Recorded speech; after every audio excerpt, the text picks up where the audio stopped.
कांग्रेस की जो दशा या दुर्दशा थी उसमें थोड़ा सुधार हुआ है। अगर आपके 50-55 एमपी थे वो बढ़कर 100 हो गए। 1.5-2 साल से राहुल गांधी ने अपने तरीके से जो प्रयास किया है उसका भी उनको फायदा मिला। कांग्रेस में उनका नेतृत्व अब पूरी तरीके से एस्टेब्लिश्ड है।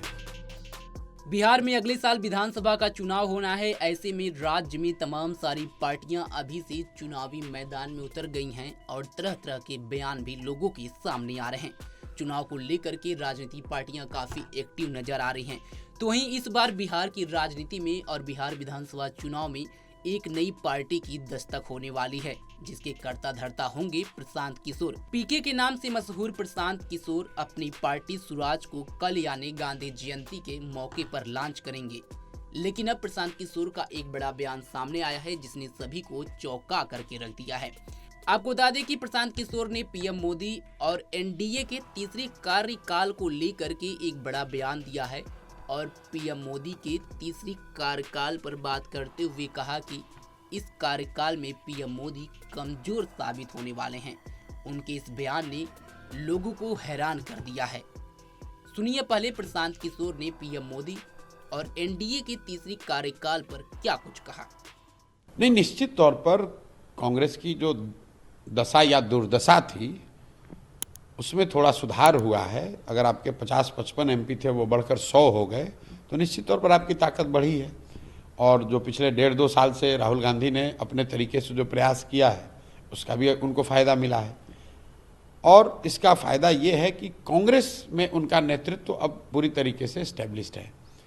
जो कांग्रेस पार्टी है उसके जो लीडर हैं, कार्यकर्ता, समर्थक हैं, उनको ऐसा लगता है, शायद वो विश्वास भी उनको, कि राहुल गांधी कांग्रेस को आगे लीड कर सकते हैं, कांग्रेस को वापस उसके ग्लोरी डेज में ला सकते हैं। उस बात को राहुल गांधी के अपने 2 साल के प्रयास ने सेटल कर दिया है। लेकिन राहुल गांधी कांग्रेस के लीडर एस्टेब्लिश हो गए हैं, देश के लीडर अभी नहीं हुए हैं, क्योंकि उन्हीं के पार्टी की उनकी जो दादी थी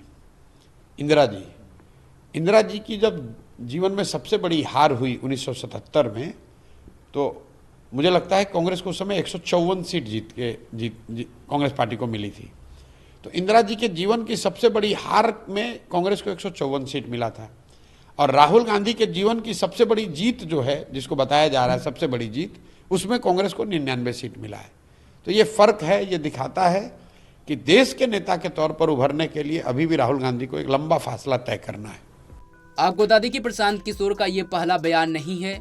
बिहार में वो बीजेपी, एनडीए जो सरकार चल रही है मौजूदा नीतीश कुमार की, और आरजेडी पर तमाम सारे बड़े आरोप लगा रहे हैं और जनता को एक बार फिर से आगे आ करके स्वराज पार्टी की स्थापना की बात कर सीधे तौर पर वो कह रहे हैं कि जनता हमें चुने, क्योंकि हम अगर दूसरे पार्टियों को जिता सकते हैं तो खुद की पार्टी को भी जिता सकते हैं। और बिहार की जनता से बोला है कि आप परिवर्तन के लिए वोट करिए, बिहार की जनता के लिए वोट करिए। देखना होगा कि बिहार की राजनीति में प्रशांत किशोर की एंट्री होने के बाद से राज्य की राजनीति कैसे बदलती है।